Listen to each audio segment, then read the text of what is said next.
देखते हैं कि आज खबर क्या है हमारे पास। क्या खबर है जी? सबसे पहली खबर है कि बंदरों का खौफ, किसान भालू जैसा लिबास पहनकर खेत में बैठ गया। ये तो बड़ा कदीम जमाने का ना मसला है, बड़ा कदीम। फसलों को खराब करते वैसे टांग देंगे ना गुड्डा या स्केरक्रो।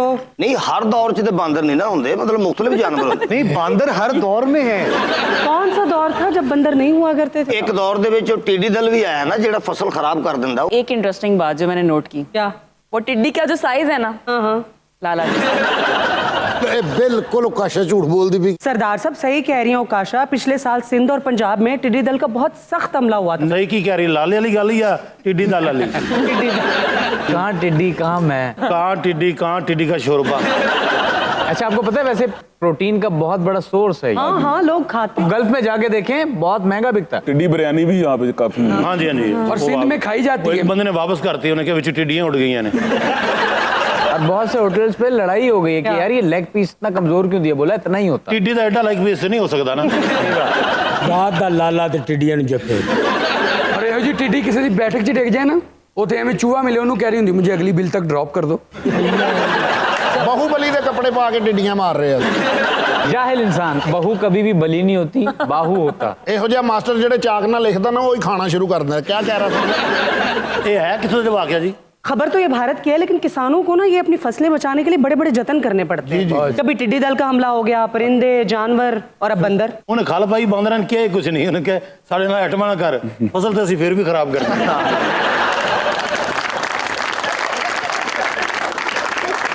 नासिर भाई ये अमेरिकन सुंडी जो होती है इसके जेब में डॉलर होते होंगे? देखूंगा चेक करके। ਇਹ ਅਮਰੀਕਨ ਸੁੰਡੀ ਨੂੰ ਕਹਿ ਰਿਹਾ ਹੁੰਦਾ ਫੁੱਫੂ ਆਈ ਮਿਸ ਯੂ। ਅਰੇ ਇਹ ਜਿਹਾ ਬਦਮਾਸ਼ ਜਵਾਨ ਹੋ ਕੇ 10 ਦਫਾ ਇੰਜ ਕਰਕੇ ਮਰ ਜਾਂਦਾ। ਇਹੋ ਜਿਹੇ ਭਾਲੂ ਨੂੰ ਨਾਲ ਦਾ ਭਾਲੂ ਕਹਿ ਰਿਹਾ ਹੁੰਦਾ ਬਸ਼ਰਮਾ ਆਪਣਾ ਕੱਦ ਘਟਾ। सरदार साहब आप कुछ टिड्डी दल पे नहीं कहना चाहेंगे? सरदार साहब की टिड्डी यहाँ से नजर आ रही है। कोई नहीं। अंगीरा साहब कभी ਤੁਹਾਡੇ ਤੇ ਬਾਂਦਰਾਂ ਨੇ ਹਮਲਾ ਕੀਤਾ? ਉਹ ਵਿੱਚ ਟੰਗਿਆ ਹੁੰਦਾ ਖੇਤਾਂ ਦੇ ਵਿੱਚ ਇੰਜ ਕਰਕੇ। स्केरक्रो। ਉਹਨੇ ਹਮਲਾ ਕੀਤਾ ਜੀ। ਨਹੀਂ ਉਹਨੇ ਚਪੇੜਾ ਮਾਰੀ ਨੇ।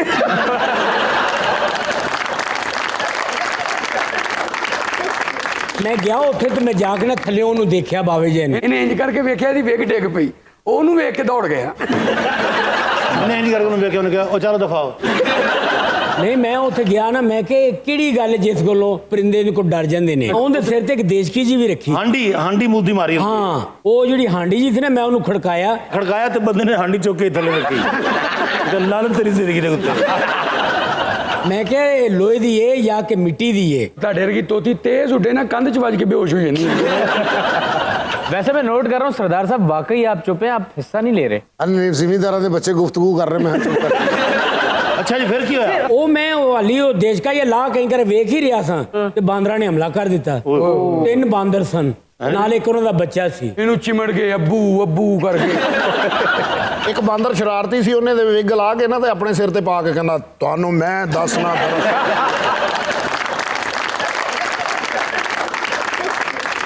अच्छा सर साहब आप इस वक्त 9वें दर्जे के जॉन ट्रेवोल्टा लग रहे हैं। जॉन ट्रेवोल्टा तो उस कुर्सी पे बैठे में। जॉन ट्रेवोल्टा इधर नहीं, अभी किसी ने आपको नासिर साहब कहा है कि आप ट्रेवोल्टा के ट्विन ब्रदर लगते हैं। किसी ने कहा मुझे। एक तो मैं आपको हॉलीवुड के इतने बड़े स्टार के साथ में ला रही हूँ, आपको इज्जत रास नहीं आ रही? मैं क्या समझा वो कौन है? मेरे लिए तो वो पंछी है। सलीम पंछी? सलीम पंछी है वो। कौन है सलीम पंछी? वो बड़ा स्टार है। मैंने तो कभी सुना नहीं। मतलब John Travolta is equal to Salim Panchhi. Salim ਪੰਛੀ ਦਾ ਇੱਕ ਛੋਟਾ ਜਿਹਾ ਵਾਕਿਆ ਮੈਂ ਸੁਣਾਵਾਂਗਾ। ਉਹਦੀ ਵੀ ਨਜ਼ਰ ਕਮਜ਼ੋਰ ਹੈ ਤੇ ਜਿਹੜੀ ਕੁੜੀ ਦੇ ਨਾਲ ਉਹਦਾ ਪੇਰ ਹੈ ਨਾ, ਉਹਦੀ ਵੀ ਨਜ਼ਰ ਕਮਜ਼ੋਰ ਹੈ। ਤੇ ਦੋਵੇਂ ਸੈੱਟ ਤੇ ਆਏ ਤੇ ਉਹਨੂੰ ਕਹਿੰਦਾ ਕੌਣ ਹੋ ਤੁਸੀਂ? ਉਹ ਕਹਿੰਦੀ ਤੂੰ ਕੌਣ ਹੈ? ਉਹ ਤੀਸਰੇ ਬੰਦੇ ਨੇ ਕਿਹਾ ਤੁਸੀਂ ਮੀਆਂ ਬੀਵੀ ਬਣੇ ਹੋ ਦੋਵੇਂ। ਜੌਨ ਬਲੋਟਾ ਖਾਂ ਗਿਆ। ਮਿਰਜ਼ੇ ਨੂੰ ਵੀ ਮਹੱਲੇ 'ਚ ਜੌਨ ਚਮੋਟਾ ਕਹਿੰਦੇ ਨੇ।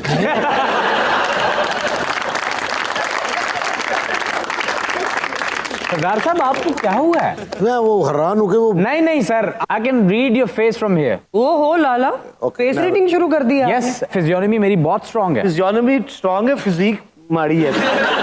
मैं ये सोच रहा भी एडे छोटे बंदे के अंदर इन्नी अंग्रेजी वड़ी किवें? अब तो अक्सर आप लोगों ने भी देखा होगा कि खेतों में वो कांग गुड्डा स्केरक्रो लगा होता है, लेकिन परिंदे आराम से घूम रहे होते हैं, फसलें खा रहे होते हैं। तो उसके कंधे पे बैठे होते हैं।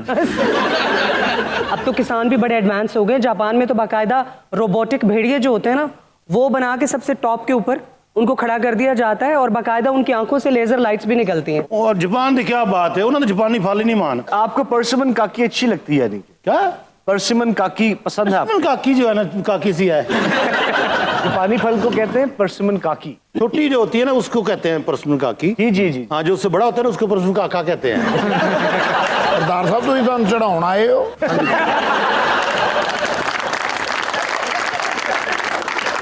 सरदार साहब ना पता क्या कर रहे हैं, सबको देख भी रहे हैं और ऐसे ऐसे भी कर रहे हैं। आओ बोलो को क्या कहने खुसरियां ਦਾ ਗੁੰਝਲ ਵੱਜਾ ਹੁੰਦਾ तो फसल को दसो मैंने फसलों को किसने बचाया उन्हें? असल में इस बेचारे की फसल के ऊपर बंदरों ने हमला कर दिया था, तो बंदरों को डराने के लिए उसने बाकायदा भालू का एक लिबास पहना। वाह। कॉस्ट्यूम्स मिलते हैं ना मार्केट में, उसने बाकायदा भालू का लिबास पहना और जाके बैठ गया फसल में। बंदर भाग गए वहाँ। ਸਾਡੇ ਜਿਹੜੇ ਬਾਂਦਰ ਨੇ ਨਾ ਪਾਕਿਸਤਾਨ ਦੇ ਬੜੇ ਸ਼ਰੀਫ ਬਾਂਦਰ ਨੇ, ਇਹ ਇੰਡੀਆ ਦੇ ਬਾਂਦਰ ਹੋ ਗਏ ਜਾਂ ਬੰਗਲਾਦੇਸ਼ ਦੇ ਬਾਂਦਰ ਹੋ ਗਏ, ਬੜੇ ਬਦਮਾਸ਼ ਬਾਂਦਰ। ਇੰਡੀਆ ਦੇ ਤੇ ਐਸਾ ਐਸਾ ਬਾਂਦਰ ਹੈ ਭਾਜੀ, ਤੁਹਾਡੇ ਮੂੰਹ ਦੀ ਤਾਰੀਫ ਨਹੀਂ।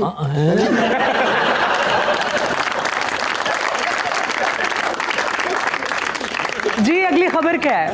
अगली खबर है कि अंडा उबालने की तरीके से नाश्ता मुल्क सोशल मीडिया पर वायरल। ਤੇ ਉਹਨਾਂ ਨੂੰ ਅੰਡਾ ਉਬਾਲਣਾ ਨਹੀਂ ਆਉਂਦਾ। हाँ पता ही नहीं। जी। सर मैं ये समझता हूँ कि जिसको खाना बनाना नहीं आता उसको भी अंडा उबालना आता होगा। आपको पता है अंडे का छिलका उतारना सबसे मुश्किल काम होता है। अक्सर छिलका उतारते हुए अंडा उतर अंडे जाता है। खराब। वो बासी अंडा होता है। उसकी पहचान बताऊं, अंडा पानी में डालें, अगर डूब गया तो फ्रेश है, अगर तैर रहा है तो बासी है। नहीं, आप लोगों को एक टिप दे रही हूँ, मैंने भी सीखी थी। असल में अक्सर ऐसा होता था कि अंडा छीलते में ना मेरे से अंडा खराब हो जाता था। फिर मैंने बाकायदा इसके ऊपर रिसर्च की। ਉਸ ਤੋਂ ਬਾਅਦ ਇਹਨਾਂ ਨੂੰ ਸਮਝ ਲੱਗੀ ਕਿ ਬਈ ਅੰਡਾ ਇਸ ਤਰ੍ਹਾਂ ਛਿਲੀਦਾ ਹੁੰਦਾ ਹੈ। ਫਿਰ ਇਹਨਾਂ ਨੇ ਉਹ ਡਰੈਸ ਪਾਇਆ ਅੰਡੇ ਵਾਲਾ, ਉਹ ਚਿੱਟਾ ਜਿਹਾ ਸਿਰ ਤੇ ਲਿਆ ਤੇ ਕਾਫੀ ਦੇਰ ਨਾਲ ਅੰਡੇ ਦੇ ਆਲੇ ਦੁਆਲੇ ਉੱਡਦੇ ਰਹੇ ਨੇ। जी आप वो टिप दे रही थी। ਜਾਣਦੇ ਸਾਰੇ ਵੇਟਰ ਕਹਿੰਦੇ ਟਾਰ ਹੀ ਦਿੰਦੀ। जब अंडा उबल रहा हो ना, अंडा ਮਾਸ਼ਾਅੱਲਾ ਪਖਰਦੇ ਨੇ ਨਾ, ਇਹੋ ਜਿਹੀ ਕੁੜੀ ਕੋ ਅੰਡਾ ਨਾ ਛਿਲਿਆ ਜਾਏ ਤੇ ਕਹਿ ਰਹੀ ਮਗਰੋਂ ਲਾਥੋ।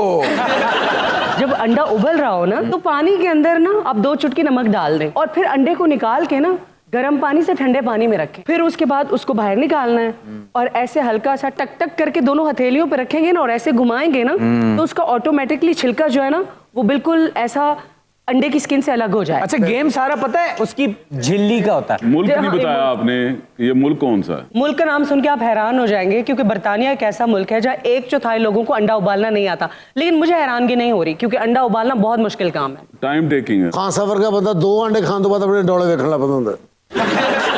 अंडा उबालना है तो बड़ा मुश्किल काम, लेकिन अंडे का आप ऑमलेट भी बना सकते हैं, स्क्रैम्बल्ड एग्स भी होते हैं, बहुत तरीकों से अंडा बनता है। अच्छा आप किस किस्म का अंडा शौक से खाती हैं? शुतुरमुर्ग का। ਸ਼ੁਤਰਮੁਰਗ ਨੇ ਆਂਡਾ ਦਿੱਤਾ ਤੇ ਲਾਲਾ ਅੱਗੇ ਲੱਗ ਕੇ ਨੱਸ ਰਿਹਾ ਸੀ। ਲੈਂਡ ਸਲਾਈਡਿੰਗ ਹੋ ਗਈ।